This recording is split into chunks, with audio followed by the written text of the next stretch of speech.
Hello வணக்கம். MKS astro டிவியை பார்த்து கொண்டுள்ள ஜோதிடர்கள், ஜோதிட ஆராய்ச்சியாளர்கள், ஜோதிடம் கற்றுக்கொண்டு உள்ள ஜோதிட சகோதர சகோதரிகள், ஜோதிட சொந்தங்கள் அனைவருக்கும் சேலத்திலிருந்து சுகநாடி ஜோதிட பேராசிரியர் அனைவருக்கும் வணக்கம். எம்கேஎஸ் அஸ்ட்ரோ டிவியில் ஒரு வீடியோ போடுவோம். அதெல்லாம் மக்களுக்காகத்தான். இந்த எம்கேஎஸ் அஸ்ட்ரோ டிவியில் சுகர் நாடியை பற்றி நாங்கள் நிறையா போட்டுக்கொண்டு இருக்கிறோம். நிறைய ஜோதிடர்களே நம்மக்கிட்ட வந்து ஜோதிடம் கற்றுக்கிறாங்க, ஜோதிடம் கேட்குறாங்க, ஜோதிடம்னு சொல்கிறோம். சுகர் நாடி என்னும் ஜோதிட ரகசியம்னு 2 புக் எழுதியிருக்கிறோம். அதில் 2000 விதி இருக்குது. அந்த விதியை வேணும்னு சொல்லி பாரம்பரியமாக வள்ளுவர்கள் தான் ஜோசியம் பார்ப்பாங்க. அந்த வள்ளுவர் இனத்தை சேர்ந்த நிறையா நண்பர்கள் எங்கள் சுகநாடியை பின்பற்றி என்கிட்ட புக்கு வாங்கி படிக்கிறாங்க. அவங்கவுங்க ஜாதகத்தையும் வாங்கி கொடுத்து என்கிட்ட ஜாதகம் பார்க்குறாங்க. அவங்களும் ஜோதிடம் கற்றுக்கிறாங்க. அது இல்லாமல் ஞாயிற்றுக்கிழமையில் ஜூம் மீட்டிங்கை நாங்கள் நடத்துகிறோம். ஒரு ஜாதகத்தை பார்த்தவுடன் பலன் சொல்வது எப்படி அப்படிங்கிற முறையை வச்சு சொல்லுவோம். 12 பாவத்துக்கும் பார்த்தோன்னு சொல்கிற மாதிரி பலன் சொல்கிறதுக்கு ஜூம் மீட்டிங் நடத்துகிறோம். இதுலேயும் ஜோதிடம் பரம்பரையாக கற்றுக்கிட்டுள்ள ஜோதிடர்களும் ஜோதிடம் பார்த்து கொண்டு இருக்கிற அத்தனை பேருமே நம்ம ஆன்லைன்லேயும் வராங்க. ஜோதிட சுகநாடி கற்றுக்கிறாங்க. ஏன் அந்த சுகநாடியை அவ்வளோ விரும்பி கற்றுக்கிறாங்கன்னா, இது ஒரு ஜாதகத்தை பார்த்தா 100% பலம் அப்படியே பலிதமாகும். அப்படி பலிதமாகி நாங்கள் சொன்னக்கூடிய ஜாதகத்தை அதை தான் போர்டில் போட்டு உங்களுக்கு விளக்குறோம். இது ஒரு பெண் ஜாதகம். 25/7/1991 8:32 AM திருச்சியில் பிறந்துக்கிறாங்க. இவங்க லக்கணம் பார்த்தீங்கன்னா சிம்ம லக்கணம். லக்கணத்தில் சுக்கிரன் செவ்வாய், 5ல் சந்திர ராகு, 6ல் சனி பகவான், 11ல் கேது, 12ல் குரு சூரியன் புதன். இது ராசி கட்டம். நவம்ச கட்டம் பார்த்தீங்கன்னா கடக லக்கணம். லக்கணத்தில் செவ்வாய், 2ல் சுக்கிரன், 3ல் சூரியன் சந்திரன், விருச்சகத்தில் ராகு, மகரத்தில் சனி, மீனத்தில் குரு புதன், ரிஷபத்தில் கேது. இது நவம்ச கட்டம். பிறந்த காலத்தில் சுக்கிர தசை 11 வருஷம் 3 மாதம் 9 நாள், சூரியன் 6, சந்திரன் 10, செவ்வாய் ஒரு 7 முடிஞ்சு, இப்போ ராகு திசையில் ராகு புத்தி ஒரு 3-4 மாதத்தாவது வந்துருக்குது. இந்த பொண்ணு வந்து நம்மகிட்ட ஜாதகம் ஆன்லைனில் தான் அனுப்பிச்சாங்க. நம்ம பார்த்து நிறைய விதிமுறை சொல்லியிருக்கிறோம். சுகநாடியில் விதிமுறை சிம்ம லக்கணமாக இருந்து சனி பகவானும் சூரியனும் நட்சத்திர பரிவர்த்தனை, வீடு பரிவர்த்தனை சேர்ந்து இருந்தாலும் பார்த்துருந்தாலும் திருமண வாழ்க்கை ஒத்து வரதுன்னு சொல்லியிருக்கிறோம். நம்ம ஒவ்வொரு லக்கணத்துக்கும் அதுமாரி சொல்லிக்கிறோம். மிதுன லக்கணமாக இருந்தால் குரு சனி சேர்த்து இருக்கக்கூடாதுன்னு சொல்லிக்கிறோம். அதுமாரி 12 லக்கணத்துக்குமே எந்தெந்த கிரகங்கள் எந்தெந்த கிரகத்தோடு சேர்ந்து இருந்தாலும் பார்த்துருந்தாலும் நட்சத்திர பரிவர்த்தனை, வீடு பரிவர்த்தனை பெற்றிருந்தால் திருமண வாழ்க்கை சுகம் இருக்காது, நல்லா இருக்காது, பலிதமாகாது நம்ம சொல்லிக்கிறோம். 12 லக்கணம் சொல்லிக்கிறோம். இப்போ இதெல்லாம் நமக்கு கைப்புண்ணுக்கு கண்ணாடி இருக்குதுன்னு கேட்டாங்க எங்கள் பெரிய முன்னோர்கள். வந்து கையில் ஒரு காயாயிடுச்சு, அது மருந்து போடுறது கண்ணாடி பார்த்துட்டா போடுவேன், கையிலே பார்த்து போட்டிருப்பது அடையுப்பா அப்படின்னு பார்க்கல. அது போல் நம்ம சுகநாடியில் சொல்லக்கூடிய 2000 விதிகளில் இந்த ஒரு விதி நான் சும்மா சிம்பிளாக பார்த்தோன்னே சொன்னேன். சிம்ம லக்கணம், தனுசு ராசி, போராட நட்சத்திரம். பொதுவாகவே போராட நட்சத்திரத்தில் ஒரு பெண் பிறந்தால் வாழ்க்கை ஃபுல்லாக போராடணும்னு வார்த்தை சொன்னேன். அடுத்தது கல்யாணம் ஆகிருக்குமா, ஆனால் கணவன் மனைவிக்கு ஒத்து வராது, காடாறு மாதம் நாடாறு மாதம் அப்படி தான் சொன்னேன். ஐயா வீட்டுக்காரர் என்னை கல்யாணம் பண்ணிக்கிட்டு வெளிநாடு போயிட்டாருங்க, வெளிநாட்டில் தான் இருக்கிறாரு அப்படி. அது கரெக்டு தான்மா, இருந்தாலும் உங்கள் 2 பேர்த்துக்கு ஒத்து வராது குடும்ப வாழ்க்கை அப்படின்னு. இந்த ஜாதகருடைய இந்த பொண்ணை பார்த்து அந்த கணவர், தாலி கட்டின கணவர் என்ன சொல்கிறாருன்னா, நான் உன்னை டைவர்ஸ் பண்ணுறேன், உன்னை டைவர்ஸ் கொடுத்தேன்னு சொல்லி அப்புறம் கோர்ட்டில் அப்ளை பண்ணிட்டேன். அப்படியே என்ன காரணம்னு கேட்டால், குழந்தை பார்த்தீங்க இல்லையா, கல்யாணம் ஆகி 5 வருஷமாக குழந்தை பார்த்தீங்க இல்லை, அதனால் நான் டைவர்ஸ் பண்ணுறேன் அப்படின்னு சொல்லி டைவர்ஸில் ஓடிட்டு இருக்குது. இப்போ திருமணம் ஆனதுக்கு ஒரு விதி சொல்லணும்.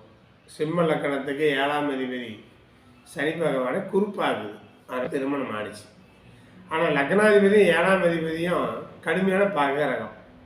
கல்யாணம் ஆனால் இந்த மாரி முரண்பாடு வந்துடும். அடுத்து 2ஆம் அதிபதி புதன். புதன் போய் புதங்காலிலே 12ல் போய் மறைஞ்சிருச்சு. குரு புதன் 12ல் மறைஞ்சிருச்சு. 2ஆம் இடம் குடும்ப வாழ்க்கை, குடும்பம், அபிவிருத்தி, குடும்ப வாழ்க்கை, கணவன் மனைவி, குழந்தை குட்டி, அதுவும் பலன் இழந்து போச்சு. 7ஆம் அதிபதி சனி சூரியன் பார்த்தோன்னா பலன் இழந்து போச்சு. 11ஆம் அதிபதி பலன் இழந்து போச்சு. 2, 7, 11 பலன் இழந்து போச்சு. அதனால் கல்யாணம் ஆயிடுச்சு. ஆனால் டைவர்ஸ் பண்ணுறாப்படி. ஏன்னு காரணம் குழந்தை பாத்தியத்துக்காக. சரி, ஏன் குழந்தை பாத்தியம் இல்லை அப்படின்னு நம்ம பார்க்கணும்னா, நான் சொல்கிற ஒன்று வச்சுங்க. எந்த பாவத்தில் என்ன இருக்குது அந்த பாவாதிபதியாக எடுத்துக்கணும். இப்போ இதில் 5ல் சந்திர ராகு இருக்குது. 5ல் சந்திர ராகு இருக்குது. நாங்கள் பாருங்கள், அந்த 5ஆம் பாவத்தில் சந்திர ராகு இருக்கிறத வரிசையாக போட்டிருக்கிறோம். சந்திரன் வந்து பார்த்திங்கன்னா பூராடம் 2ஆம் பாவத்தில் இருக்குது. ராகு பார்த்திங்கன்னா பூராடம் 4ஆம் பாவத்தில் இருக்கும். அப்போ ராகு மேலேருந்து கீழே இறங்கி வரும். பூராடம் 4ன்னா பூராடம் 3, பூராடம் 2 விடும். இந்த சந்திரன் என்ன பண்ணுவோம், பூராடம் 2, 3, 4 ராகு சந்திரன் இணைஞ்சிக்க போய் நேர் மோதிக்கும். இப்போ ஒரு பாவத்தில் என்ன கிரகம் இருக்குதோ அந்த கிரகம் அந்த பாவாதிபதியாக நாங்கள் எடுத்துக்கணும்னு சொன்னோம். இப்போ 5ஆம் பாவத்தில் சந்திர ராகு. ஆனால் அந்த 5ஆம் பாவம் கெட்டு போச்சு. சந்திர ராகு நேர் மோதக்கூடாது. அனகொண்டா பாம்புக்கு முன்னாடி, அது சந்திரனா தாய்மையான கிரகம். அந்த 5ஆம் பாவத்தில் சந்திரன் இருக்கிறதுனால ராகு முழுங்கி பிடிச்சனால குழந்தை பாத்தி கிடைக்காது. கருப்பு மேல் நிற்காதுமா அண்ணன், நிற்கலிங்கன்னு விட்டுச்சு. கருத்து அடிக்காதுன்னா கருத்து அடுக்கலை. அப்போ 5ஆம் பாவத்தில் கிரகங்கள் கெட்டு போயிடுச்சுன்னா குழந்தை பிறக்காது. சரி, 5ஆம் பாவத்தில் கிரகம் இருக்குது, கிரகம் பலவீனம் பட்டுச்சு, குழந்தை பிறக்கலை. 5ஆம் அதிபதியாச்சும் நல்லா இருக்கிறான்னு போய் பார்க்கணும். 5ஆம் அதிபதி யார்? குரு 12ல் புதங்கால். அந்த புதன் 12ல் அதுவும் போச்சு. இப்போ இந்த பொண்ணுக்கு இயற்கையாக தாம்பத்தியம் குடும்ப வாழ்க்கையில் குழந்தை பிறக்காது. அந்த குழந்தை பார்த்து இல்லைங்கிற காரணத்தினால இந்த பெண்ணுடைய கணவர், நான் உனக்கு டைவர்ஸ் கொடுத்துட்டு நான் வேறு கல்யாணம் பண்ணிக்கிறேன் அப்படின்னு பேச்சுவார்த்தை பண்ணுறான். நோட்டீஸ் விட்டான் கோர்ட்லேருந்து. அப்போ குழந்தை இல்லைன்னா தத்தெடுத்து கணவன் மனைவியாக கூட வாழ்கிறாங்க இல்லையா, நிறைய நாட்டில் தத்தெடுத்து வாழ்கிறாங்க இல்லையா. தத்து எடுத்துக்கலாமான்னு கேட்டாங்க. தத்து கூட எடுத்துக்கலாம். ஆனாலும் இந்த ஜாதகத்தில் 5, 9 குரு இதெல்லாம் பலனை இழந்துருச்சு. லக்னாதிபதி பலனை இழந்துருச்சு. தத்தெடுத்தாலும் குழந்தை பாத்தியம் கிடைக்கிறது கடினம், அது வளராது. ஒரு ஜாதகத்தில் 5ஆம் அதிபதி 9ஆம் அதிபதி பொதுவான குரு லக்னம் நல்ல நிலையில் இருந்தால் தான் குழந்தை பிறக்கும், தத்து எடுத்துக்க முடியும். இதெல்லாம் தத்து எடுத்தாலும் நிற்காது. இப்போ பார்த்தீங்கன்னா அதெல்லாம் 2ஆம் இடம் குடும்ப அபிவிருத்தி. தத்து எடுத்தாலும் குடும்ப வாழ்க்கை நடத்தணும். 2ஆம் பாவம் பலன் இல்லை, 5ஆம் பாவம் பலன் இல்லை, 9 பலன் இல்லை, பொதுவான புத்திரகாரன் பலன் இல்லை, லக்கணம் பலன் இல்லை. தத்து எடுத்தாலும் நிற்காது. தத்து எடுத்துட்டாலும் சரிங்க, அந்த தத்து எடுத்த குழந்தை நம்ம இருக்கிற வரைக்கும் வாழணுமில்ல, இருக்கிற வரைக்கும் குடித்தனம் பண்ணணுமில்ல, இருக்கிற வரைக்கும் நம்ம கூட இருக்கணுமில்ல. இப்படிப்பட்ட ஜாதகங்கள்லாம் தத்து எடுத்தாலும் ஓடி போயிடும், நிற்காது. அப்போ உங்களுக்கு நமக்கு விதி தான் முக்கியம். சிம்ம லக்கணமாக சனியும் குருவும் சம்மந்தப்படக்கூடாது. திருமண வாழ்க்கையில் பிச்சிக்கும். 5ஆம் பாவமா புத்திர பாக்கியம் பார்க்கணுமா, 5ஆம் பாவத்தில் என்ன கிரகம் இருக்குது அதை பார்க்கணும். அதை பார்த்தீங்கன்னா உங்களுக்கு அந்த குழந்தை பாத்தியத்தை சொல்லலாம். அதே போல் உங்களுக்கு 2ஆம் பாவம் பலமாக இருக்கணும். 2ஆம் பாவம் குடும்ப அபிவிருத்தி. அப்போ இந்த குடும்ப அபிவிருத்தி பார்க்கக்கூடிய கிரகமும் பலன் இல்லை. அப்போ நமக்கு இந்த ஜாதகத்துக்கு குடும்ப வாழ்க்கை பலன் இல்லை அப்படின்னு சொல்கிறோம். அப்போ தத்து எடுத்தாலும் குடும்ப வாழ்க்கை இல்லை. ஆனால் இந்த ஜாதகியோட கணவன் இதை டைவர்ஸ் பண்ணிவிடுவாங்கன்னா டைவர்ஸ் பண்ணிவிடுவோம், கோர்ட்டுக்கு போயிட்டான். இப்போ நாம் இந்த பொண்ணுடி சொல்கிறது, கோர்ட்டுக்கு போனாலும் கூட நான் கணவனோட சேர்ந்து வாழ்கிறோம்மா அப்படி சொல்லுமான்னேன். அப்படி வாழ்ந்து அப்படி பேச்சுவார்த்தை பண்ணால் கூட எதை ஜீவனாம்சம் எதை கொடுத்து இந்த பொண்ணு வாழணும் இல்லையா, இது தனியாக வாழக்கூடிய ஜாதகம் தான். இது இந்த ஜாதகத்துக்கு அவ்வளோ ஒரு பலன் இல்லை. நாம் எப்பவுமே ஒரு ஜாதகத்தை பார்த்தீங்கன்னா நமக்கு லக்னம் பலமாக இருக்கணும், 5 பலமாக இருக்கணும், 9 பலமாக இருக்கணும், 2, 7, 11 பலமாக இருக்கணும். அவ்வளோதான் குடும்ப வாழ்க்கை, திருமண வாழ்க்கையெல்லாம் பலமாக இருக்கும். இதெல்லாம் பார்த்தீங்கன்னா 2, 5, 7, 9, 11 பலன் இல்லை. இப்படியெல்லாம் பார்த்துக்கணும். ஒரு ஜாதகத்தை பார்த்த உடனே சொல்லலாங்க, ஒரு ஜாதகத்துக்கு திருமண வாழ்க்கை நல்லா இருக்குமான்னா 7ஆம் பாவம் நல்லா இருக்கணும், 2ஆம் பாவம் நல்லா இருக்கணும், 5ஆம் பாவம் நல்லா இருக்கணும், 3ஆம் பாவம் நல்லா இருக்கணும். இதெல்லாம் நல்லா இருந்தால் மட்டும்தான் வாழ்க்கை சிறப்பாக இருக்கும். இதெல்லாம் இல்லைன்னா பலனை இழந்துடும். அப்போ நம்ம என்ன பண்ணோம், ஒரு ஜாதகத்தை ஆய்வு பண்ணும்போது ஜாதகம் வந்துச்சுன்னா லக்ன புள்ளி எப்படிங்கன்னு பார்க்கணும். இந்த ஜாதகத்தில் லக்ன புள்ளி வந்து பார்த்தீங்கன்னா கேதுக்கால், மகம் 4. அந்த பாருங்க, லக்னம் நின்ற நட்சத்திராதிபதி பலமாக இருக்கணும். இப்போ இதில் மகம் 4ஆம் பாதம் லக்ன புள்ளி. அந்த மகத்துக்கு 4ஆம் அதிபதி கேது. அந்த கேது யார் காலில் இருக்குது, குரு காலில். குரு 12க்கு போச்சு, பலன் இழந்து போச்சா. லக்ன புள்ளி பலன் இழந்து போச்சா, லக்னாதிபதியும் பலன் இழந்து போச்சு, சந்திரனும் பலன் இழந்து போச்சு. இப்போ லக்னம், லக்னாதிபதி, சந்திரன் பலன் இழந்து போச்சா, நம்ம பொதுவாக சொல்கிறது கூடு முட்டை. விவரம் இல்லாத ஆணாக இருந்தாலும் பொண்ணாக இருந்தாலும் விவரம் இருக்காது. அவங்க செய்யக்கூடிய காரியங்கள் வெற்றி பெறாது. உலகத்தில் போராடி எதையும் வெல்ல முடியாது. இந்த லக்னம், லக்னாதிபதி, ராசி 3 பலமாக இருக்கணும். இது 3 பலமாக இருந்தால் எல்லா கிரகமும் தொடர்பு ஆகிக்கும். இந்த லக்னம் என்ற நட்சத்திராதிபதி, ராசி என்ற நட்சத்திரம், லக்னாதிபதி என்ற நட்சத்திராதிபதிலாம் பலமாக இருந்தால் உங்களுக்கு ரொம்ப சிறப்பாக இருக்கும். அப்போ நமக்கு இதெல்லாம் பலன் இல்லை, இதெல்லாம் பலன் இல்லை. அப்போ நமக்கு என்ன பண்ணணும், இது 3 பலம் இழக்காமல் இருக்கணும். அப்படி பலன் இழக்காமல் இருந்தால் தான் நமக்கு வந்து நல்லா இருக்கும். அப்போ லக்னம், ராசி, லக்னாதிபதி பலம் பெற்று அந்த 2, 5, 7, 9ஆம் அதிபதியெல்லாம் இவரோட தொடர்பு வந்துடணும். இந்த சிம்ம லக்னத்துக்கு எங்கள் சுகர்நாடியில் சொல்கிறது, எந்த கிரகமே சப்போர்ட் பண்ண முடியாது.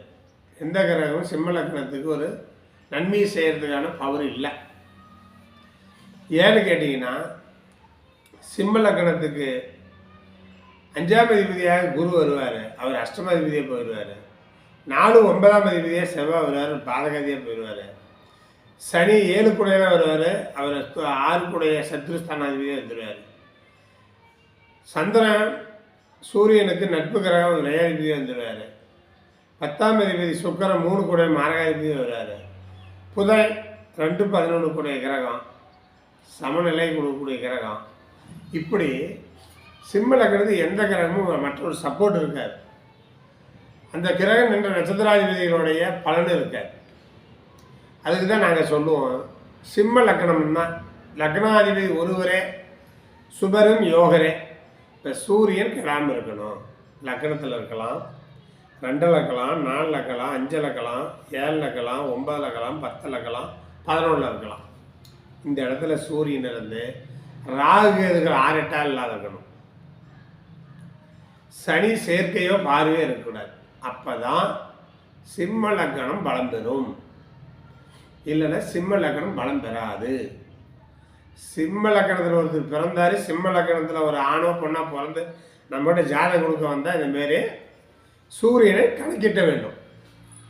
சூரியன் பலமாக இருக்குதா, சூரியன் என்ற நட்சத்திராதி பலமாக இருக்கா அப்படின்னு நம்ம கணக்கிட்டு விடணும். மனசில் ஒரு செகண்ட் இப்படி 2 பொழுதுக்குள்ள 2 சுடக்கடிக்கிறதுல கணக்கு எடுக்கணும். இப்போ பார்த்தா சிம்ம லக்னத்துக்கு லக்னாதிபதி 12க்கு போச்சு, அவர் நின்றது சனிக்கால, சனி 6க்கு போச்சு. 6, 12 தான் தொடர்பு. ஒரு லக்னம் 6, 12 தொடக்கூடாது. 6ங்கிறது நோய் நொடி, கடன் தொல்லைகள், கஷ்டங்கள், 12ஆம் இடம் விரயம். இப்படி தான் வாழ்க்கை இருக்கும். சிம்ம லக்னம்னா சாதாரணமாக நம்ம ஜோசியம் பார்க்க முடியாது. சில பேர் கமெண்ட்ஸ்லையும் சொல்கிறாங்க, நேரடியாகவும் சொல்லுவாங்க, மேடையிலையும் பேசுகிறாங்க. ஜோதிடம் என்பது ஒரு கடல், அதில் கரை கண்டதில்லைன்னு. ஜோதிடம்னு கடல் இல்லைன்னு சொல்லலை, அந்த கரையை காங்காமல் ஒரு 70% கூட கரையை காங்காமல் அந்த ஜோதிடத்தை பலன் எடுத்து சோசியம் சொல்லாமல் இருந்தால் அது மாதிரி ஜோதிடம் கடல் தான், நம்ம எதுவும் சொல்ல முடியாது தான். ஜோதிடம் என்பது மிகப்பெரிய கடல் தான். அது ஆழத்தை யாரும் கண்டுபிடிக்க முடியாது, இல்லைன்னு சொல்லணும். ஒரு 70% ஆச்சும் இந்த பேர் ஜாதகத்தை பார்த்து ஆய்வு பண்ணி சொல்லணும். இதில் ஜோதிடம் கணக்கீடு வந்து நிறைய இருக்குது. இப்போ நம்ம சிம்ம லக்கணத்துக்கு பார்த்தீங்களா, எந்த கிரகமும் பலம் வேலை செய்யாது. எந்த கிரகமும் அந்த சிம்ம லக்கணத்தை தாங்காது, காப்பாற்றாது. லக்னாதிபதி தான் பலமாக இருக்கணும். லக்னாதிபதி பலன் இழக்கக்கூடாது. அப்படி இழந்து போயிங்கன்னா கரை காண முடியாது. நீங்கள் அப்படி தான். அப்போ நாம் தான் கரையை காக்கணும். அதிலேருந்து ஒரு முத்து எடுக்கணும், ஆழத்தை ஆராய்ச்சி பண்ணி நோண்டி எடுக்கணும். இதெல்லாம் வந்து ஜோதிடர்களுக்கு உத்தமம். நம்ம ஆய்வு பண்ணணும். ஒவ்வொரு லக்கணத்துக்கும் ஆய்வு பண்ணணும். கரையை தொட்டு பார்க்கணும். கரை காங்க முடியாது. இப்போ ஜோதிடம் பெருங்கடல் அப்படின்னு சொன்னால் சாதத்தை எடுத்த உடனே இந்த கோயிலுக்கு போ, அந்த கோயிலுக்கு போ, இந்த பரிகாரம் பண்ண, அந்த பரிகாரம் பண்ண, அது கரை கண்டுபிடுவியா? அதுக்கு ஜோசி சொல்லி விடுவியா? அவங்க தான் கரை காங்க முடியாது, ஜோசியத்தை பலன் சொல்ல முடியாது. எந்த ஒரு ஜோசிக்காரன் ஜோதிடத்தை ஆய்வு பண்ணாமல் இந்த கோயிலுக்கு போ, அந்த கோயிலுக்கு போ, இந்த பரிகாரம் பண்ண, அந்த பரிகாரம் பண்ண, நீ ஜோசியம் கற்றுக்க முடியாது. ஜோசியம் உனக்கு பழிக்காது. ஜோதிடம் உன்னால் சொல்ல முடியாது. அது யாராக இருந்தால் என்ன? பரிகாரம் சொல்லாமல் அந்த கோயிலுக்கு போ, இந்த கோயிலுக்கு போவா நிறுத்தி ஜோதிடத்தை ஆய்வு பண்ணணும். சிம்ம லக்கணமா, சிம்ம லக்கணத்துக்கு எந்த ஒரு கிரகமும் சப்போர்ட் இல்லைப்பா. அப்போ சூரியன் ஒருவரே நல்ல கிரகம். அந்த சூரியன் மட்டும் கெடாமல் இருக்கணும். அப்போ லக்கணத்தில் சூரியன், 2ல் சூரியன், 4ல் சூரியன், 5ல் சூரியன், 7ல் சூரியன், 9ல் சூரியன், 10, 11ல் சூரியன் இருந்து சூரியன் என்ற நட்சத்திராதிபதி கேந்திர திரியோணத்திலிருந்து அந்த சூரியனை குறிப்பார்த்தாலும் சூரியனுக்கு 6, 8ல் ராகுக்கு அது இல்லாமலும் சூரியனையோ லக்னத்தையோ சிம்ம லக்னத்துக்கு சனி பார்க்காமல் இருப்பதான் சிறப்பு.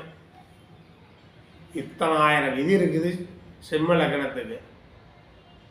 இத்தனை விதிகள்லாம் விட்டுட்டு நம்ம ஆய்வு பண்ணாமல் ஜோதிடம் வந்து கடலை அதை கரை காக்க முடியாதுன்னு சாதகத்தை எடுத்து இந்த கோயிலுக்கு போ, அந்த கோயிலுக்கு போ, இந்த பரிகாரம் பண்ணு, அந்த பரிகாரம் பண்ணுன்னா நீ கரை காக்க முடியாது. நீ சோசியம் இப்படி பார்த்து சொல்லிட்டு தான் இருக்கலாம். இப்போ இந்த பொண்ணுக்கு புத்திர பாக்கியம் இல்லை. கணவன் கல்யாணம் பண்ணாலும் குடும்பம் நடத்த முடியாது. எந்த கோயிலுக்கு அனுப்பி போட சொல்லு? அந்த கோயிலில் எவ்வளோ பணம் செலவானா நான் தரேன், அந்த அம்மா தர வேண்டாம். பரிகாரம் பண்ணு, காப்பாற்றி போய் பார்க்கலாம். இந்த பொண்ணுக்கு குழந்தை பிறக்கிறத காப்பாற்றி பார்க்கலாம். இதெல்லாம் மக்களை ஏமாத்துறதுக்காக பண்ணுறது தான். எந்த கோயிலுக்கு போனாலும் ஒரு கர்ம விதி வெல்ல முடியாதுங்க. எந்த பரிகாரம் பண்ணாலும் பரிகாரம் வெல்லாது. அவங்க வாங்கிட்டு வந்த கர்மம் என்ன, அதைத்தான் நாம் சோசிக்கார் சொல்லணும். எடுத்தால் யூடியூப்பில் எடுக்கிறோம் எல்லாம். அந்த கோயிலுக்கு போ, இந்த கோயிலுக்கு போ, இந்த பரிகாரம் பண்ணு, அந்த பரிகாரம் பண்ணு, பாஸ் வாங்கி சாப்பிடு, புரோட்டா வாங்கி சாப்பிடு, பாட்டு வாங்கி என்ன கொடுமை கூத்துதெல்லாம் சினிமாவில் சொல்கிற மாதிரி காமெடி பேசிட்டு இருக்கிறீங்க ஜோசியத்தில். நீங்களாம் அது எப்படி போய் கரை காணுவீங்க? கரை காண மாட்டீங்க. ஜோதிடத்தை ஆய்வு பண்ணணும். ஜோதிடத்தை விதிகள் நிறைய எடுத்துக்கணும். ஒவ்வொரு லக்கணத்துக்கும் விதிகள் முக்கியம். லக்னம் என்ற நட்சத்திராதிபதி 8க்கு போகக்கூடாது. 8ஆம் பாவத்தில் இருக்கிற கிரகம் என்ற நட்சத்திரம் லக்கணத்தை வரக்கூடாது. 1-8 தொடர்பு மரணத்தை கொடுத்துரும். லக்னமும் 8ம் வீடு பரிவர்த்தனை, நட்சத்திர பரிவர்த்தனை பெறக்கூடாது. லக்னத்தில் உள்ள கிரகம் 8க்கு போகக்கூடாது. 8ல் உள்ள கிரகம் லக்னத்துக்கு வரக்கூடாது. 1-8 தொடர்பு 1-8 கட் பண்ணி விட்டுரும், வெட்டி விட்டுரும், உயர் கொடுத்து முடிச்சு விடும். 1-8 தொடர்பு இருக்காரு பார்க்கணும். அப்போ லக்னம் என்ற நட்சத்திராதிபதி 8க்கு போகக்கூடாது. ராசி என்ற நட்சத்திரம் 8க்கு போகக்கூடாது. லக்னாதிபதி என்ற நட்சத்திரம் 8க்கு போகக்கூடாது. இதுதான் விதி. இதே இந்த சுகநாடி விதி. 1-8 சம்மந்தப்பட்ட மரணம்னா 1-8 தொடர்ந்து இருக்கக்கூடாது. அது இல்லாத இன்னொன்று, ஒரு ஜாதகத்தை பார்த்தா அந்த ஜாதகனுக்கு ஆயுசு இத்தனை வருஷம் இருப்பார், இத்தனாவது வயசில் இறந்துருவார் அப்படின்னு ஆயுசு தீர்மானம் பண்ணணும்ல. ஆயுளுக்கு தீர்மானம் பண்ணுறதுக்கு விதிக்கு ஆயுளுக்கு எத்தனை 1000 விதி இருக்குது. 1-8 தொடர்பு ஏற்பட்டால் மரணத்தை கொடுக்கும். ஒரு திசாநாதனுக்கு 3, 6, 8, 12 தொடர்பு ஏற்பட்டால் மரணத்தை கொடுக்கும். இதில் ராகு தான் அதிகம் மரணத்தை கொள்வதற்கு பவர் அதிகமாக. ராகு தான். ராகு வீடு கொடுத்த கிரகமோ, ராகு கால் கொடுத்த கிரகமோ லக்னத்துக்கு 3, 6, 8, 12 பகை நீர் அஸ்தகம் பெற்றாலும் ராகு திசை கொன்றும். சரமா, மேஷம், கடகம், துலாம், மகரமா, சரமா. சரலக்கணத்தில் பிறந்தா அதுக்கு மாரகாதிபதி 2 7 கிரகம். உதாரணமாக மேஷ லக்கணமா 2 7 சுக்கிரன். பரணி பூரம் போராடம். மேஷ லக்கணத்தில் பிறந்தவங்களுக்கு பரணி பூரம் போராட்டத்தில் லக்னாதிபதி செவ்வாய் இருந்து அதை திசை நடத்தினா சாதனை கொள்ளும். சூரியன் தான் அப்பனை கொள்ளும், சந்திரன் அம்மாவை கொள்ளும், புதன்னா மாமனை கொள்ளும், சுக்கரனை தன் மனைவி கொள்ளும். இப்படியே நீங்கள் சொல்லிட்டு போகலாம்.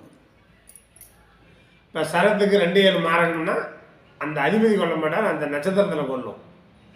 மேஷத்துக்கு பரணி பூரம் போராட்டத்தில் உள்ள கிரகம் ஆயலை முடிச்சிடும். கடகத்துக்கு 2 7 சனி சூரியன். சனி சூரியனோட நட்சத்திரத்தில் என்ன கிரகம் இருக்குதோ கிரகாரத்தை கொல்லும்னு சொல்லிட்டு போவாங்களே. துலா லக்கணத்துக்கு 2 7 செவ்வாய்.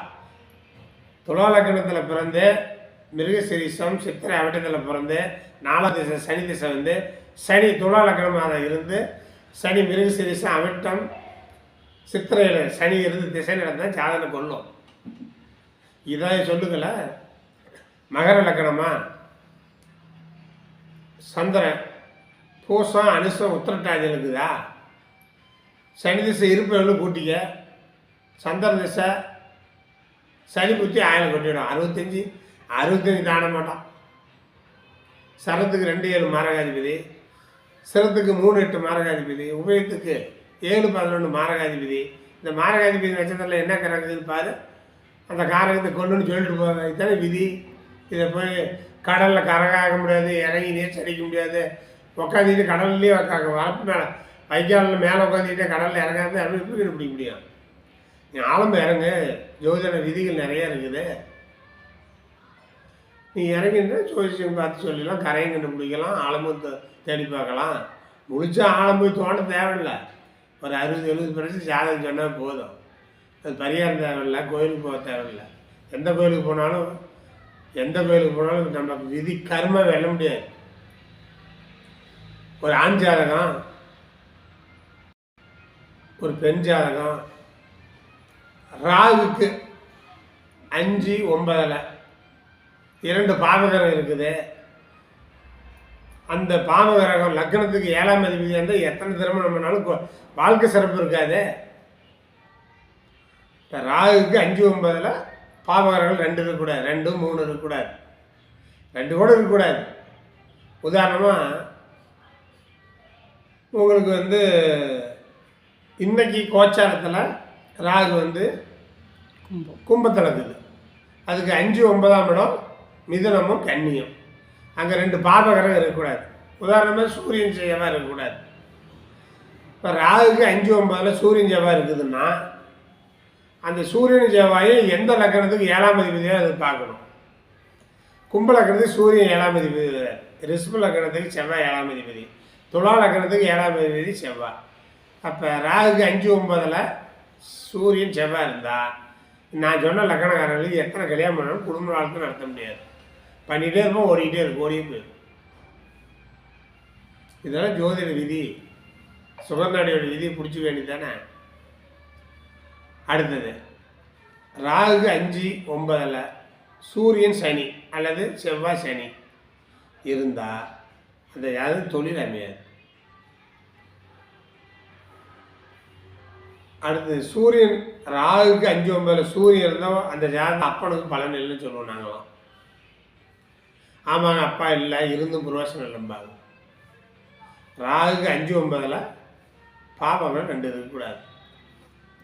இது லக்னம் ராசி திசபுத்தி இல்லாத பலன் சொல்லலாம். நாங்கள் சொல்கிறது சுகர் நாடியில் லக்னம் ராசி திசபுத்தி இல்லாத ஒரு 60 70% பலன் சொல்லுவோம். அதை கற்றுக்கணும், கற்றுறதுக்கு தான் சொல்ல முடியும். அப்போ கற்றுக்குங்க.